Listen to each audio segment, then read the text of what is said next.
Welcome to health universe. ஆரோக்கியமான பிரபஞ்சத்துடன் இணைந்திருக்கும் அன்பார்ந்த தமிழ் பேசும் நெஞ்சங்களே, உங்களுடன் இணைந்திருக்கும் நான் டாக்டர் அஹமது ருஷ்டி. நடப்பதன் முக்கியத்துவத்தை பற்றி கடந்த 2 நாட்களாக நான் உங்களுடன் பேசிக்கொண்டிருக்கின்றேன். வாருங்கள், நடந்து கொண்டே பேசலாம். நடப்பதன் முக்கியத்துவத்தை மாத்திரம் நான் கூறிவிட்டு கடந்து செல்ல விட முடியாது. அதில் உள்ள நன்மைகளையும் நான் உங்களுக்கு கூறிவிட்டேன். இன்னும் பல நன்மைகள் அதிலே இருக்கின்றன.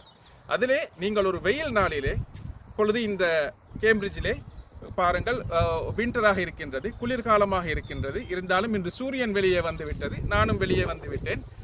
உங்களுக்கு தெரியும், விட்டமின் டி, உங்களுக்கு விட்டமின் டியை பெற்றுக்கொள்வதற்கு நீங்கள் கட்டாயம் வீட்டிலிருந்து வெளியே போய்த்தான் ஆக வேண்டும். எனவே உங்கள் வாக்கிங்கை நீங்கள் சூரிய ஒளியுள்ள நேரத்திலே நடப்பது மிகவும் சிறந்ததாகும். ஆனால் விட்டமின் டி எந்த நேரத்திலே சிறப்பாக உங்களுக்கு கிடைக்கும் என்பதை பற்றி நீங்கள் அறிய வேண்டுமென்றால் டி மைண்டர் என்று ஒரு சாஃப்ட்வேர் இருக்கின்றது. டி மைண்டரை நீங்கள் டவுன்லோட் செய்து ஆண்ட்ராய்டிலோ ஆப்பிள் ஃபோனிலோ உங்களுக்கு டவுன்லோட் செய்து பார்க்கலாம். அதிலே காட்டப்படும் இந்த ஊரிலே எந்த நேரத்திலே அதிகமான சூரிய ஒளி கிடைக்கின்றது, எந்த நேரத்திலே விட்டமின் டியை அதிகமாக எங்களுடைய தோலுக்கு பெற்றுக்கொள்ளலாம் என்பதை பற்றிய தகவல் அதிலே இருக்கின்றது. அது உங்களுக்கு கிடைக்கக்கூடிய ஒரு மிகவும் பிரதானமான ஒரு நன்மையாக இருக்கின்றது.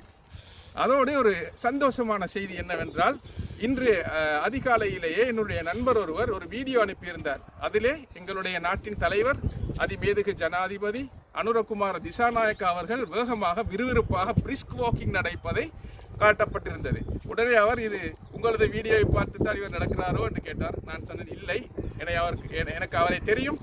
அவர் பல காலமாக உடற்பயிற்சி, உடலை தெம்பாக வைத்திருப்பதில் மிகவும் ஆர்வம் உள்ளவராக இருக்கிறார் என்பது எனக்கு தெரியும் என்பதை நான் அவருக்கு கூறினேன்.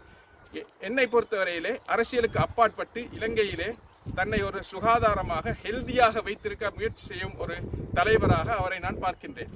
அது ஒரு புறம் இருக்கட்டும். நீங்கள் இப்பொழுது எதிர்பார்க்கலாம், எப்பொழுது நான் அந்த அமெரிக்கா வெளியிட்டிருக்கும் உணவு கூம்பை பற்றிய தகவல்களை கூறப்போகிறேன் என்று. இன்று அல்லது நாளை உங்களுக்கு அதை பற்றிய அதிரடி தகவல்கள் உங்களுக்கு கிடைக்கும். முதலாக அதிலே உள்ள சீனியை பற்றி தான் உங்களுக்கு நான் பேச இருக்கின்றேன்.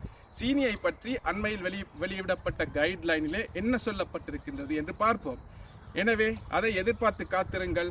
சீனிக்கு ஆப்பு, அமெரிக்காவின் அதிரடி அறிவிப்பு. நன்றி.